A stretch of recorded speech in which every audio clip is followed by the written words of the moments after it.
Welcome back to Fool Us, where magicians risk other people's lives and limbs as well as their own self-esteem in an attempt to fool Penn and Teller. Let's meet our next potential fooler. Hi, my name is Jen Kramer, and I live right here in beautiful Las Vegas, Nevada. So when I went to Yale, I became a theater major because they didn't have a major in witchcraft and wizardry.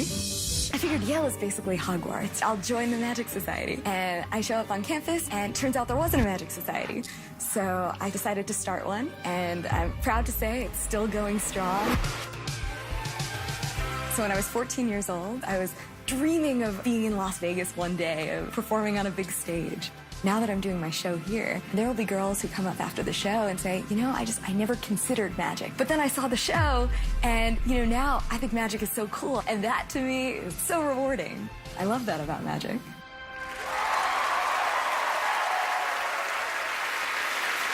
This next performer went to Yale, which is an adorable American version of real colleges like Oxford and Cambridge. Will you please welcome Jen Kramer?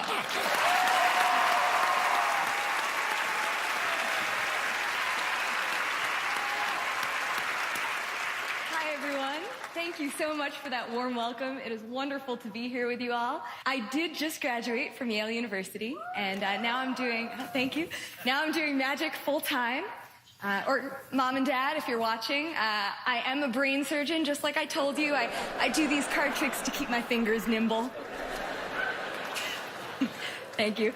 And I'd like to show you right now one of my all-time favorite card tricks. Jonathan, would you join me on stage? Let's hear it for Jonathan Ross, ladies and gentlemen. Thank you very much, Jonathan. So great to meet you. Jonathan, I have a deck of cards here in random order. I'd like you to please take a look at that deck of cards, all mixed up there. Now, Jonathan, I'm going to give you some very explicit instructions. I need you to do exactly what I tell you to do. Can you do that, Jonathan? I will try my best. Excellent. I know you can do it. You're married, right? You know how to follow instructions. Yes. All right. Here's what we'll do. We'll divide the cards so they're half and half-ish. You're going to take one half. I'm going to take one half. Which half would you like?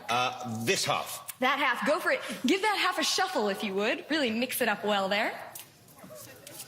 More you shuffle? Got them however much you'd like. It's up to you. They're You're fully all set. shuffled. Great. Now I'm going to turn around so that I can't possibly see what you're doing, Jonathan. But what I would like you to do is please spread the cards out. You can see just like this. Yep. Spread the cards out so that you can see all of the options. Yep.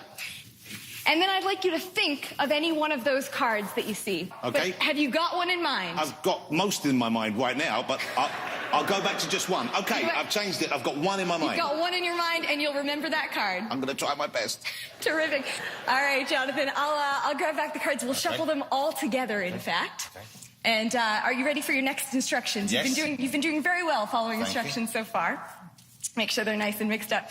Would you hold out, you're right-handed, yes? Would you hold out your left hand, actually, because I'm going to have you deal some cards. Okay.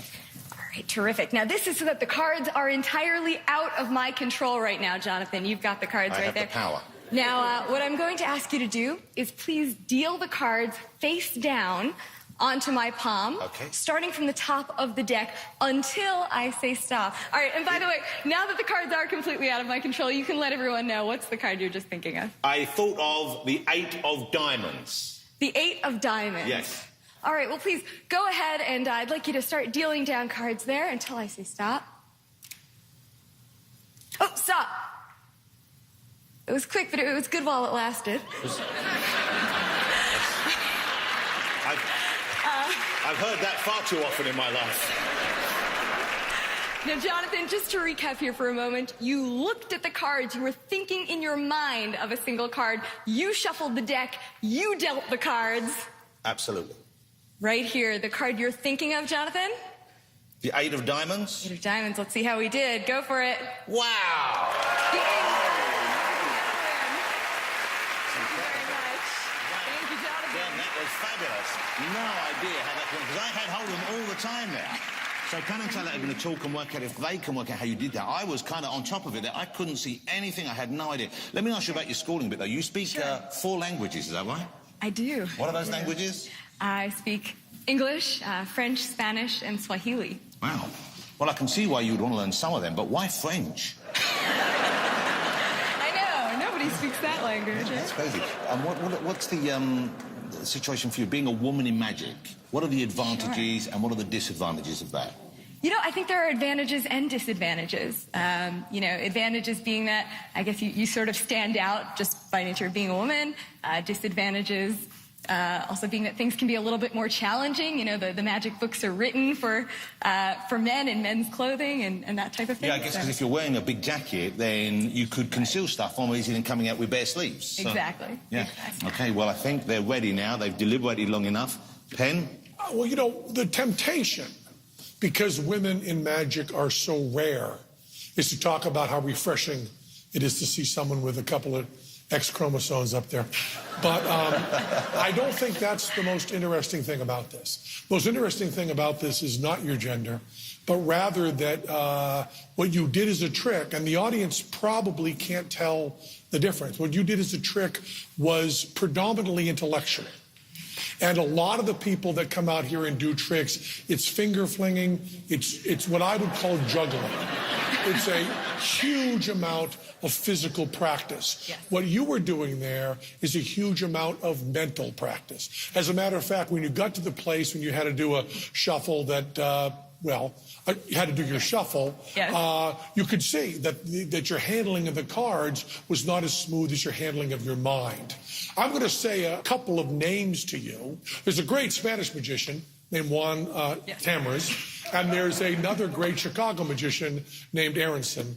And I bet that either of those two guys have a pretty good idea of the capacity you had. And I want to tell you, my favorite kinds of card tricks use this technique because I love it when it's up here instead of here.